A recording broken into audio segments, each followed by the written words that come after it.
There is something deeply wrong with the milk in your refrigerator. For thousands of years, milk was considered one of nature's most complete foods. It built strong bones, sustained entire communities through harsh winters, and was so valuable that laws were written to protect its purity. But today, that same word, milk, describes a sterile, homogenized liquid that triggers digestive distress, allergic reactions, and chronic inflammation in millions of people who drink it. Your grandfather drank raw milk straight from the cow his entire life and never had a problem. So what changed? The answer isn't lactose intolerance. The answer is that modern milk has been so heavily processed, so fundamentally altered that your body no longer recognizes it as food. In 1387, in a farming village outside Canterbury, a family of 5 could survive the winter on the milk from 2 cows. That milk provided complete protein, healthy fats, fat-soluble vitamins A, D, and K2, beneficial bacteria, and enzymes that aided digestion. Children grew strong, adults maintained muscle and bone density, the elderly stayed mobile into their 70s. This wasn't luck. This was nutrition delivered in its most bioavailable form. Medieval milk came warm from the cow, consumed within hours, rich with cream that rose to the top, teeming with beneficial microorganisms that protected the gut and crowded out pathogens. It was alive. The milk in your grocery store has been dead for weeks. Fast forward to today. 70% of the global population reports some degree of lactose intolerance. Milk allergies are among the most common food allergies in children. Doctors routinely recommend eliminating dairy to reduce inflammation, sinus congestion, and skin conditions. Entire industries have sprung up selling almond milk, oat milk, soy milk, anything but real milk, because real milk makes people sick. But here's what they won't tell you. The problem isn't the milk. The problem is what we've done to it. Modern milk is pasteurized at temperatures that destroy enzymes, homogenized under pressure that fractures fat molecules, separated and recombined to standardize fat content, then fortified with synthetic vitamins to replace what processing destroyed. This isn't milk. It's a reconstituted dairy product optimized for shelf life and profit margins, not human health. Before we go further, drop a comment below. Do you drink milk? Have you ever felt bloated, congested, or inflamed after drinking it? Or have you given up dairy entirely because you thought you were intolerant? Let us know, because what you're about to learn will change how you see every gallon on the shelf. Section 1. The modern failure. Milk that isn't milk. Walk into any supermarket and you'll see rows of plastic jugs labeled whole milk, 2%, skim, lactose-free, organic, ultra-pasteurized. All of them share one thing: they've been heat-treated to kill bacteria. Pasteurization, named after Louis Pasteur, was introduced in the late 1800s as a public health measure to prevent the spread of tuberculosis and other diseases transmitted through contaminated milk. In crowded, filthy industrial dairies where cows stood in their own waste and were fed distillery slop, pasteurization made sense. It saved lives, but it also fundamentally changed the milk. Pasteurization heats milk to at least 161 degrees Fahrenheit for 15 seconds. Ultra-pasteurization, increasingly common today, heats it to 280 degrees for just 2 seconds. These temperatures destroy not just harmful bacteria, but also beneficial bacteria like lactobacillus and bifidobacterium that aid digestion. They denature proteins, making them harder to digest and more likely to trigger immune responses. They destroy enzymes like lactase, the very enzyme your body needs to digest lactose, and lipase, which helps break down fats. Medieval milk was raw. It contained lactase naturally, which meant even people with lower lactase production could digest it without discomfort. The bacteria in raw milk pre-digested some of the lactose, reducing the load on your system. When you drink pasteurized milk, you're consuming lactose without the enzyme needed to process it. Your gut struggles. Undigested lactose ferments in your intestines, producing gas, bloating, cramping, and diarrhea. Then doctors tell you you're lactose intolerant. No, your body is reacting normally to an incomplete food. Then there's homogenization. This process forces milk through a fine screen under high pressure, breaking up the fat globules so the cream doesn't separate and rise to the top. It creates a uniform texture that consumers expect, but it also creates a problem. Natural milk fat globules are large, surrounded by a protective membrane.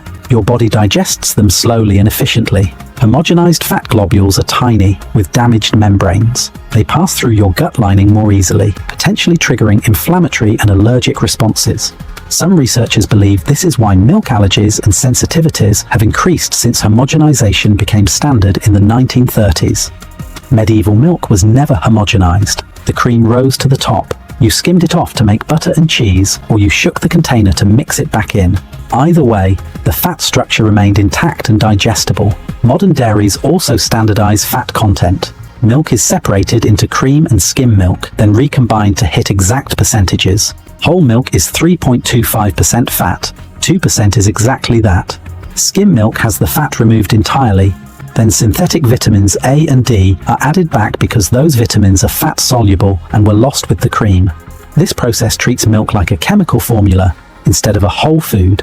Medieval milk had a fat content that varied by season, by breed, by what the cow ate. In spring, when cows grazed on fresh grass, the milk was rich in omega-3 fatty acids and beta-carotene, giving it a golden color. In winter, when cows ate hay, the fat content dropped slightly, but the milk remained nutritious. This variation was natural and healthy.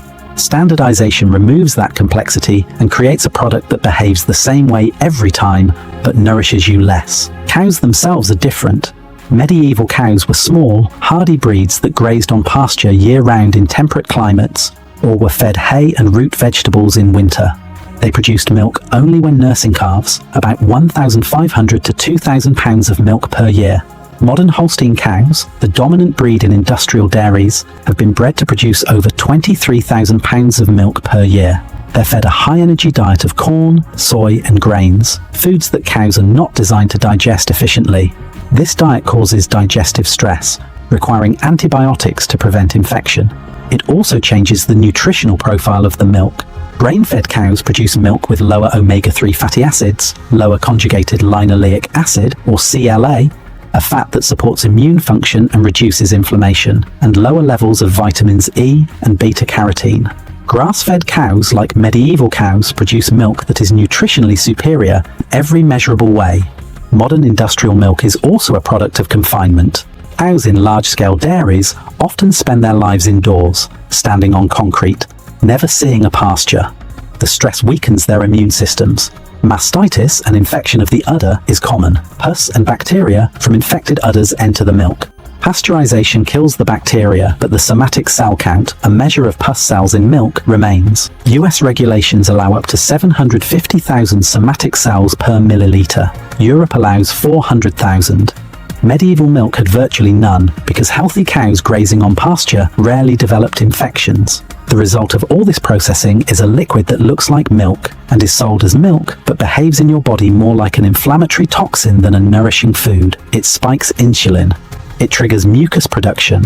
It disrupts your gut microbiome, and when you react to it, the medical establishment blames you. You're lactose intolerant. You're allergic. You have a sensitivity. No. You're reacting normally to a product that's been stripped of everything that made it digestible and safe. Section 2. The investigation. Clues from the medieval dairy. To understand why medieval milk was different, we have to go back to the source. The cow. Medieval Europe had dozens of regional cattle breeds, each adapted to local conditions. In the Scottish Highlands, small, shaggy Highland cattle grazed on rough terrain and produced rich, fatty milk, perfect for butter and cheese. In the Swiss Alps, brown Swiss cows thrived at high altitudes, producing milk with high protein content ideal for cheese making. In England, shorthorn cattle grazed on lush pastures, giving milk with balanced fat and protein. These breeds weren't selected for maximum yield. They were selected for hardiness, disease resistance, and the ability to thrive on local forage. The result was healthier animals and better milk. These cows grazed on biodiverse pastures, not monoculture grass fields, but meadows with dozens of plant species, clovers, herbs, wildflowers, each contributing different nutrients. When a cow eats a variety of plants, the milk reflects that complexity. Studies have shown that pasture-raised cows produce milk with up to 5 times more CLA than grain-fed cows, significantly higher omega-3 fatty acids, and greater concentrations of fat-soluble vitamins. Medieval cows ate what nature provided, and their milk was nutritionally dense as a result. Milking was done by hand, twice a day, in the early morning and late afternoon. The milk went directly into wooden buckets or ceramic pots, never touching metal or plastic. It was consumed within hours or processed immediately into butter, cheese, or buttermilk. There was no refrigeration, so preservation methods relied on fermentation. Milk left to sit naturally soured as beneficial lactic acid bacteria consumed the lactose and produced lactic acid. This created what we now call clabber, a thick, tangy cultured milk that was highly digestible and rich in probiotics. Cheese making and butter making were weekly rituals. Nothing was wasted. Whey, the liquid byproduct of cheese making, was fed to pigs or used in baking. Buttermilk, left after churning butter, was drunk or used to make soda bread. Every part of the milk was used, and every form was more digestible than the raw product because fermentation broke down lactose and proteins. Medieval dairying was also small-scale and personal. A family might own 1 or 2 cows. A village might have a dozen. Everyone knew which cow produced which milk. If a cow got sick, you didn't drink her milk. If the milk tasted off, you knew immediately. There was accountability. Compare that to today, where your gallon of milk is an anonymous blend from hundreds or even thousands of cows, pulled together in massive tanker trucks, homogenized and pasteurized in facilities processing millions of gallons a week. If one cow is sick, her milk is diluted into the mix. You'd never know. Medieval milk was traceable, fresh, and local. Modern milk is industrial, anonymous, and old. Section 3. The chemistry of what changed and why. Let's talk about the enzymes because this is where the real damage is done. Raw milk contains over 60 active enzymes. Lactase breaks down lactose. Lipase breaks down fats. Phosphatase helps absorb calcium and other minerals. These enzymes do the work your digestive system would otherwise have to do alone. When you drink raw milk, you're consuming a food that partially digests itself. Pasteurization destroys these enzymes. Without lactase, people with even mild lactose sensitivity can't process the milk sugar. Without lipase, fats become harder to break down, leading to sluggish digestion.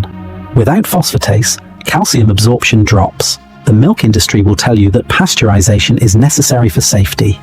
But countries like France, Switzerland, and the Netherlands allow the sale of raw milk with strict hygiene standards, and they don't see epidemics of milk-borne illness. The issue isn't raw milk. The issue is dirty milk from sick cows in filthy conditions. Clean milk from healthy pasture-raised cows is safe. Humans consumed it for 10,000 years without pasteurization. Then there's the protein structure. Milk contains 2 main types of protein, whey and casein. Casein makes up about 80% of milk protein and comes in different forms. The most common forms are A1 beta-casein and A2 beta-casein. Modern Holstein cows produce mostly A1 beta-casein. When digested, A1 breaks down into a peptide called beta-casomorphin 7 or BCM7. This peptide has been linked to digestive discomfort, inflammation, and even neurological effects in some studies.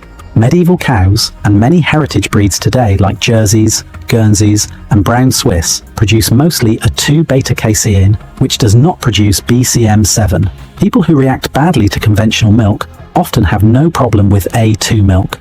The difference is the cow, not the person. Pasteurization also alters the casein structure.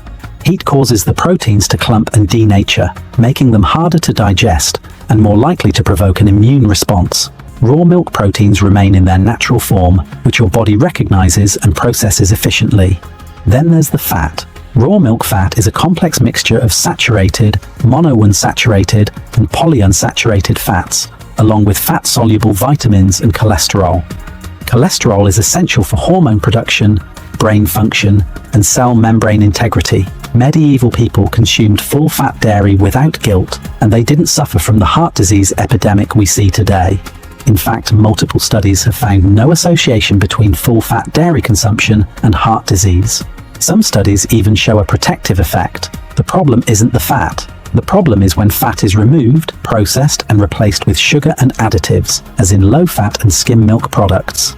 Modern milk is also fortified with synthetic vitamins. Because pasteurization destroys vitamins A and D, and because removing fat removes these vitamins further, dairies add them back synthetically.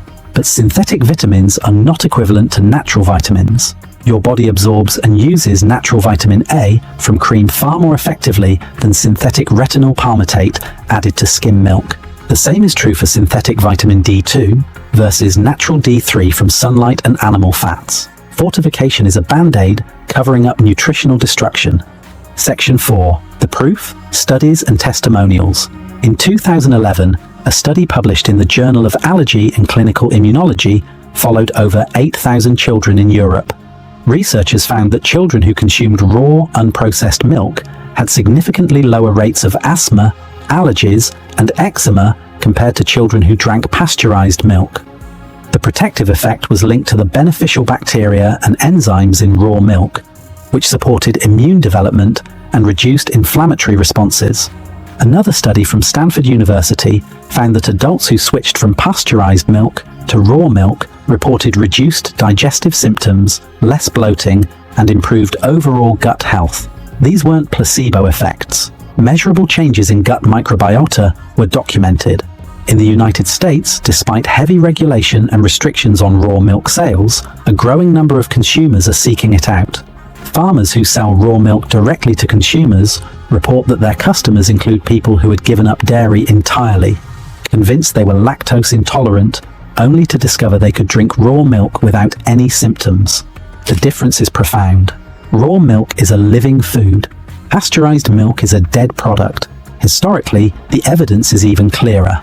Medieval populations consumed dairy as a dietary staple and showed none of the widespread lactose intolerance we see today. Skeletal remains from medieval Europe show strong bone density, low rates of osteoporosis, and robust dental health, all markers of adequate calcium and vitamin D intake from dairy. Contrast that with today, where despite fortified milk and calcium supplements, osteoporosis rates are climbing. The body needs not just calcium, but the full complex of nutrients in whole, unprocessed dairy to build and maintain bone. Medieval milk provided that. Modern milk does not. Section 5. The modern disconnect. Why we abandoned what worked. The shift began in the late 19th century with urbanization. As cities grew, milk had to travel farther from farm to table. Urban dairies sprang up, cramming cows into filthy sheds, feeding them distillery waste, and producing milk that was genuinely dangerous. Outbreaks of tuberculosis, typhoid, and scarlet fever were traced to contaminated milk. Pasteurization was introduced as an emergency measure, and it worked. Deaths dropped, but instead of improving dairy conditions, cleaning up farms, and ensuring cows were healthy, the industry chose to keep the filthy system and simply heat treat the milk.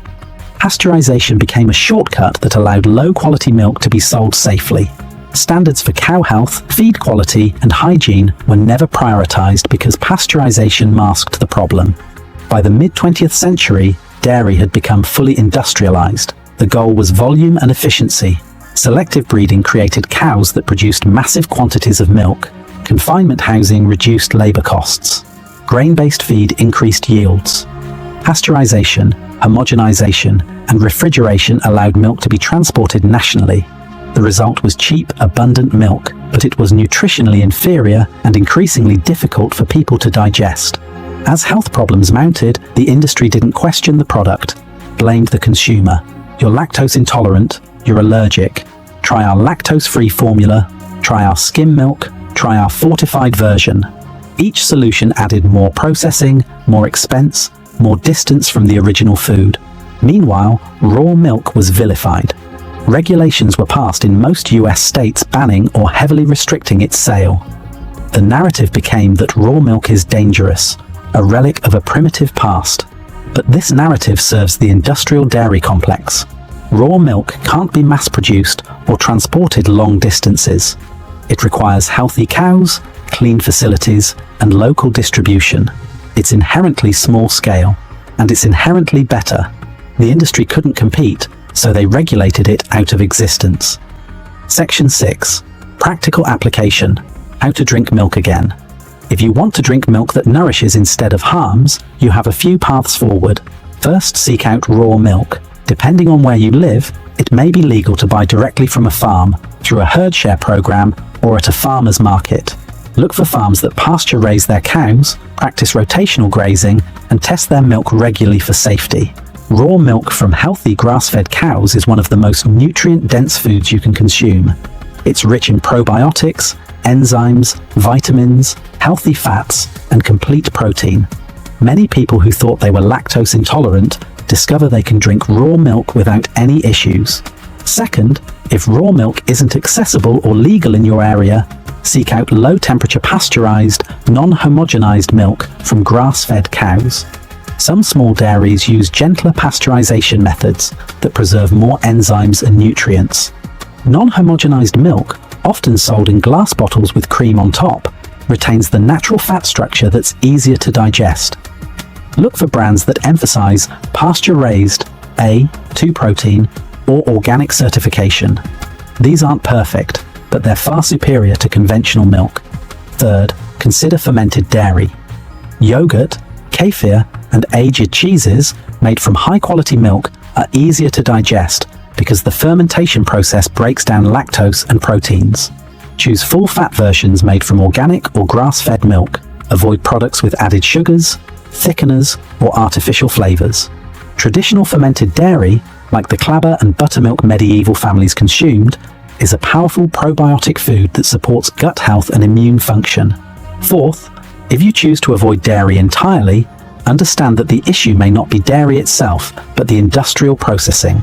Many people who eliminate pasteurized, homogenized milk feel better simply because they've removed an inflammatory trigger. But don't assume all dairy is the problem. Experiment with raw or minimally processed options before writing off an entire food group that sustained human health for millennia. Medieval milk was a superfood because it was whole, raw, fresh, and came from healthy, pasture-raised animals. It contained everything your body needed to digest and absorb it. Modern milk has been stripped, heated, homogenized, standardized, and fortified to the point where it barely resembles the original food. And then we wonder why it makes us sick. If you're getting value from this, hit that like button and subscribe. We're uncovering the knowledge the food industry buried, one forgotten truth at a time. The medieval peasant with his fresh bucket of milk wasn't primitive. He was drinking a complete living food that had been perfected over thousands of years. We traded that for convenience, shelf life, and industrial efficiency, and we're paying the price in chronic inflammation, digestive disorders, and weakened immunity. The solution isn't to avoid milk, the solution is to demand real milk. Milk from cows that graze on pasture. Milk that hasn't been cooked, pressurized, or chemically altered. Milk that your great-grandfather would recognize as milk. The secret was never lost. It was just buried under decades of industrial propaganda. Every time you choose real milk, you reclaim a piece of that ancient wisdom. Wisdom that kept people strong when life was hard. Wisdom that still works today. Subscribe, and let's keep